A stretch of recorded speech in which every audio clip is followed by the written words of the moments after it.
కాంగ్రెస్ ప్రభుత్వం రుణమాఫీ సరిగ్గా చేయలేకపోయిందని విమర్శించారు కేంద్ర మంత్రి బండి సంజయ్. దానికి కౌంటర్ ఇచ్చారు deputy CM Bhatti Vikramarka. Last కు శాసనసభలో 31,000 రూపాయల కోట్ల ఖర్చు పెడతామని చెప్పారు. ఇవాళ ఏమైంది? ఇవాళ సర్వే చేస్తారట కాంగ్రెస్ పార్టీ. ఏం సర్వే చేస్తుందంటే ఎంతమందికి రుణమాఫీ ద్వారా లబ్ధి పొందినో సర్వే చేస్తారట. సర్వే దేనికన్నా ఎట్లా సర్వే బయటపడుతుంది? ఇచ్చింది రుణాలు బ్యాంకే, రైతులు కట్టేది బ్యాంకులనే. బ్యాంకు వాళ్ళు మిలిచి లెక్క పెడితే బ్యాంకు వాళ్ళు చెప్తారు ఇంతమందికి రుణమాఫీ ఇచ్చారని లెక్క చెప్తారు, బ్యాంకు వాళ్ళు చెప్తారు.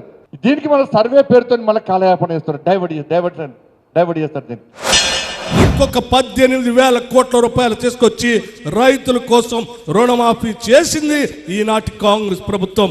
ఇది ఛాలెంజ్గా చెప్తా ఉన్నాం. అంతేకాదు,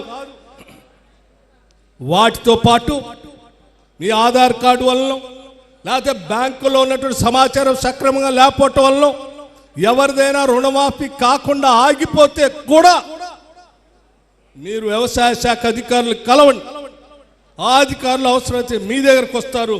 వాళ్ళకు కూడా ఎవరైనా ఆగిపోయి ఉంటే వాళ్ళకు కూడా చేస్తామని బేషరతుగా కాంగ్రెస్ పార్టీ ప్రజల కోసం చెప్పింది. ఇది అసలు సిసలైనటువంటి ప్రజాప్రభుత్వం.